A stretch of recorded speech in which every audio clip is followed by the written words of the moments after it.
Welcome to a socially distanced production here of School Talk at the WJHI studios. I am Clay Abels joining you today as we welcome in our Superintendent of Greater Clark County Schools, Mr. Mark Laughner. How are we doing today, sir? Great. Thanks for having me back. It's been a while. I was going to say, it has been a minute. I had a few people in since you've been in last time. Some good conversations, and excited to have some more in-depth conversation today. We also have with us our student from the WJHI staff, Ms. Lily Fondrisi. How are we doing today? I'm good. How are you? Doing well. We're excited to talk a little bit about a few topics today. I know we're going to talk a little about the mask mandate, school calendar, and some other things, but I want to start with Ms. Fondrisi as she has our student question today that kind of leads into our main topic. Go ahead, Lily. So students want to know, will there be a mask mandate placed on athletes who are currently in season?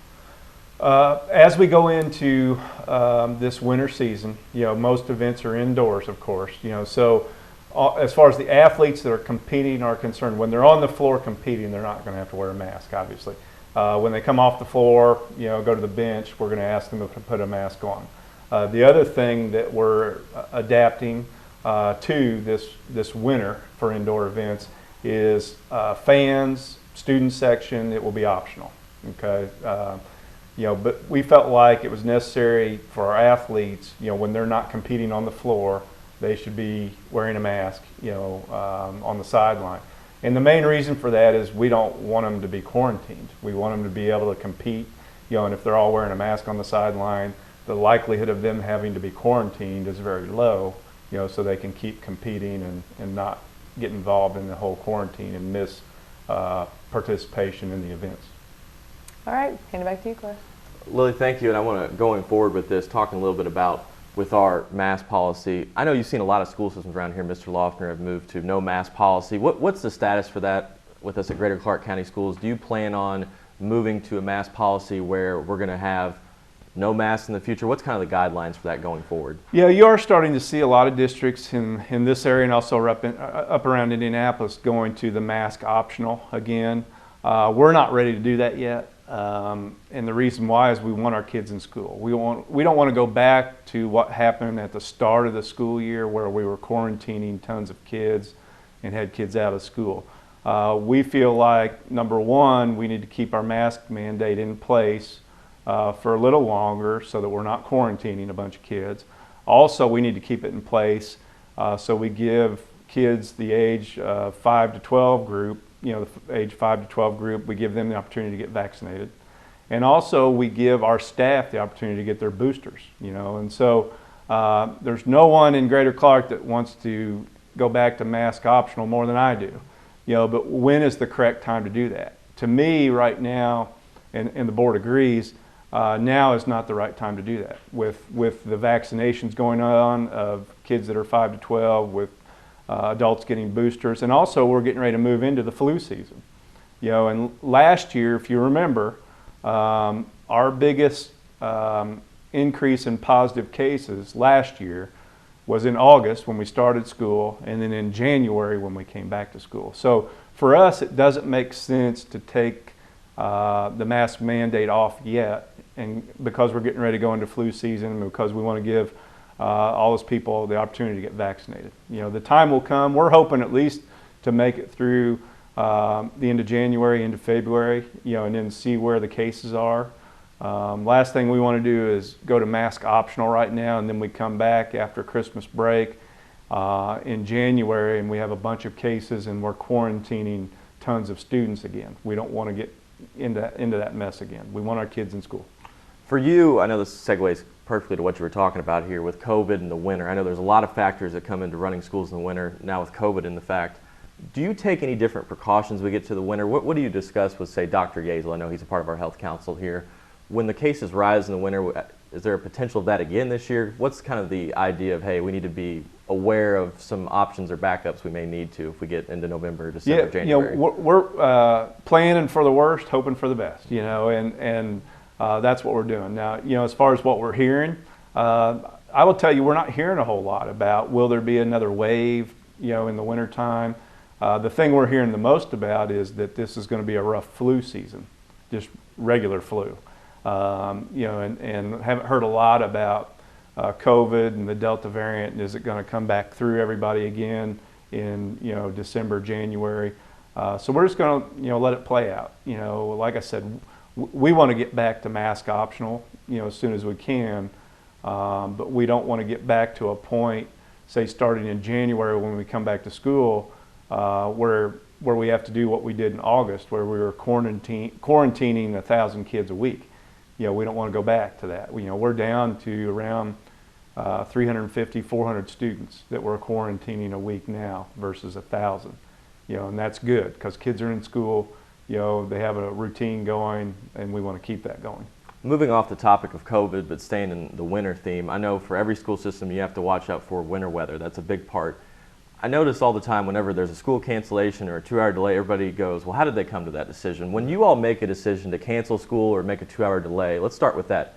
Who is the group that makes a decision and says, hey, we're not coming to school today? How's that process work? Well, I make the ultimate decision, and I have to make that decision by 5:30 in the morning. So typically, I get up at about 4:30 in the morning, check the roads in my area. I live in between Jeffersonville and Charlestown. Then our transportation director, Daniel Borders, is out driving around. Our assistant transportation director, who lives up by Madison, New Washington area, he drives those roads. We all text each other and talk, to get a evaluation of what the roads are like, and then we make a decision, in terms of do we do e-learning for the day? Do we do a 2-hour delay? I will tell you, I'm more inclined to do an e-learning day than a 2-hour delay. In my experience as a principal, as an educator, that's harder on the parents. It's harder on our transportation department because a lot of them have second jobs that they work in the middle of the day. To do a 2-hour delay, it really, makes it hard on a lot of people.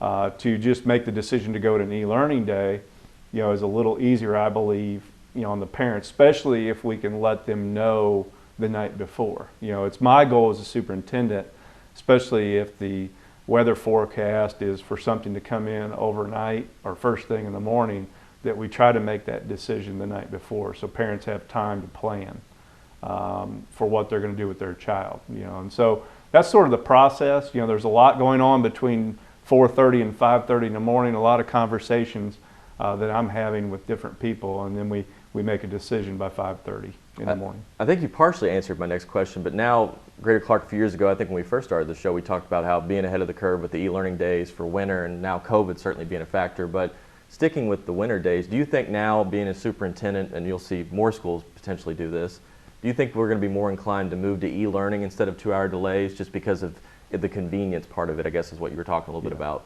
Yeah, that's my philosophy because I will just be quite honest with everybody, and I usually am, and especially on this topic, is all the years that I was a principal and a teacher, when you had 2-hour delays, it disrupted the day so much. So they're off schedule. Yeah, everybody was off schedule. You had 25-minute classes. How much was really getting done in that school day versus e-learning? You can be a little more focused academically. The teachers can work with students. I think you get more done academically on an e-learning day than a 2-hour delay. And also, when you do a 2-hour delay, I know that really makes it hard on parents. Do they go in late to work 2 hours? Whereas if we can make a decision the night before, let parents know, then they can make arrangements, still go to work, and still have their child taken care of. So we're trying to deal with a lot of different factors, and make sure that we make a decision. We know we're not going to make everybody happy, when we make a decision, whether it's e-learning, 2-hour delay, or we go to school. But we're trying to do what's best for students, and our parents. Here with you all on School Talk today, November the 10th, a socially distanced production, joined with Mr. Mark Laughner. I am Clay Abels on today's show, and the next topic I want to move to is, you mentioned a little bit earlier, and this is something that's going to come up on Friday, our collective bargaining agreement for teachers. Tell us a little bit about that process and what information parents, teachers especially, need to know for what's going to happen on Friday. Yeah, we are calling a special board meeting Friday morning at 7:45 a.m. So the board can approve the new teacher contract. We've been doing collective bargaining with the Teachers Association for about a month. We finally came to an agreement last week where we're going to increase teacher pay from $40,000, starting pay from $40,000 to $43,000. Every teacher in our district will get a $1,500 raise this year, and then next year, 22-23 school year, they'll get another $1,500 increase on their pay. We feel good about what we've been able to accomplish, especially considering our financial situation in terms of we're still trying to build our cash balances. So we had great negotiations with the teachers. We feel like it was, we're making good movement on teacher pay. Obviously, I would love to do more for our teachers, also our classified staff. We also agreed to a contract with our paras and also our transportation department. So all those will be voted on Friday morning at the special board meeting that we're calling. And we're increasing the pay of all our employee groups. We wanted to make sure that everybody in our district got a pay increase, and we've been able to do that and still build our cash balances. And I will tell you, I don't really want to go back into this, but I will, because I think people need to understand. When we did that cost reduction plan a year ago for $6.3 million, by doing that, that allowed us to give all of our employees raises. If we didn't do that cost reduction plan a year ago, our offer on the table to our teachers, our paras, and our bus drivers wouldn't have been anywhere close to what it was and what we agreed to. And I think people need to understand that. That cost reduction plan, when we rolled that out, we stated that we're doing this so we can build our cash balances and so that we can get more money to our students and our staff. And with this contract, we're following through on that. Okay, we're getting more money to our staffs and our students. And so we're going to continue to work towards that. We want to increase the pay for our teachers and our classified staff. How important do you think it is right now with the way, not just schools, but the employee market in general? We see a lot of places around the country, they need more workers, period, not just in the school systems. How important is it for you, and when you meet with the school board and your CFO, Laura Hubinger, you need to raise pay just from the sense of, I know from a competitive market, we need more people. Yes. The staffing shortage is really impacting Greater Clark. I mean, we have 24 para positions open right now. We've had at least 20 open all year. We're at a point where we have little margin for error in our transportation department. If we have 2 or 3 bus drivers call in sick, then Daniel Borders and the transportation department are scrambling to figure out how they're going to get kids home. Now they'll get them home, but they're having to really scramble to figure out how they're going to get kids picked up, and taken home. They do it, and they're doing a great job. And even this year, this is the first time since I've been in Greater Clark in 17 years where we've had a few teaching positions open, and there's been no applicants. Wow. None. And we've really had to go out and try to recruit people to fill those positions. And I think, that's going to continue for the next several years, as far as the teacher shortage and just, staff shortage. And we're going to have to work through that as a district. And part of that is we got to increase the pay and benefits. Last question I'll ask you on that topic, when you talk about pay and bringing people into the district. If people want to sign up for a job with Greater Clark County Schools, whether it's the transportation department or they want to be a teacher, they want to be on the maintenance staff, what's the best way to contact you guys to join Greater Clark County Schools? Well, first, look at the website, and look at the jobs that are posted. And if you see one that you are interested in, apply. Fill out an application on the website, apply for that position. I would also tell you to call Human Resources or email, myself, our Director of Secondary Schools, Melissa Bauer, our Director of Elementary Schools, Karen Wesley. And we'll get you in, and get you an interview. We'll certainly look at your qualifications because we are in need of people. Like I said, especially paraeducators. We've had 20 or more openings since the start of the school year. Substitute teachers. We need substitute teachers very bad. And so, reach out to us and we'll get you, where you need to go in terms of applying and also interviewing.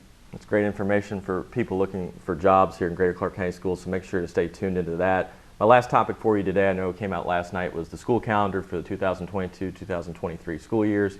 Tell us a little bit about, again, kind of the decision-making process. What goes into making the calendar? Who makes that decision? And what was the ultimate, I know we're still looking at, year-round school and all that type of stuff. So tell us, how does all that come together to make a calendar? Well, it starts with the cabinet, myself and the directors, we come up with a few different options, and then we present that to the Teachers Association because that's a discussable item. And so we discuss the contract or the calendar with the Teachers Association. We get feedback from them. They usually zero in on one that they like, and a lot of times it's also the one we like. And if we're agreeable on which one we both like, then we then move forward with taking that to the board. The other thing I think people need to understand is, like this year's calendar, we're not making any substantial changes to this year's calendar. We're staying with a balanced calendar, the 2 weeks off for fall break, 2 weeks winter break, 2 weeks spring break.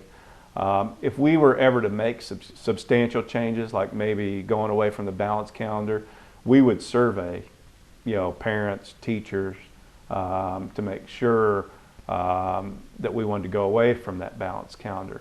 But we're staying with that balanced calendar, so there were no substantial changes to it.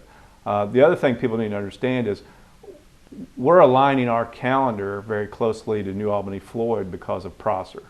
We don't want our kids to not be in school and have to attend Prosser still, or New Albany-Floyd's not in school, and then our kids have to sit for half a day in our schools, or we have to figure out what we're going to do with those kids for half a day because we're in school and New Albany-Floyd's not. So we try to align our calendar with New Albany-Floyd. This year's calendar, a few changes, nothing substantial.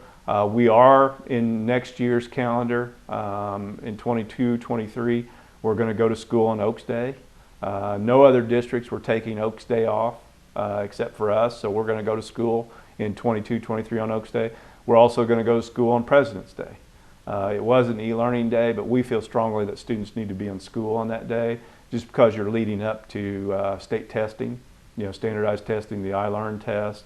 And Oaks Day, going back to that, we felt strongly that we needed to be in school on that Friday because during that week, that's when AP testing starts, advanced placement testing starts.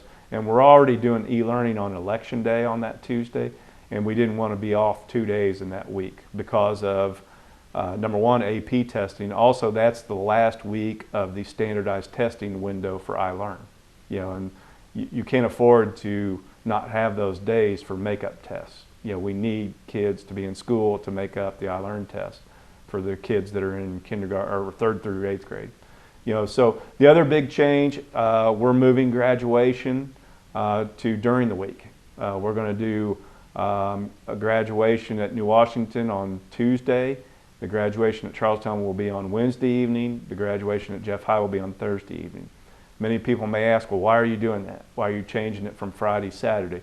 The main reason is over the last several years, we've had several complaints about athletes or teams that are participating in the semi-state, whether it's baseball, softball, track and field, and they have to make a decision whether they walk through graduation or participate in the state event, whether it's a state track meet.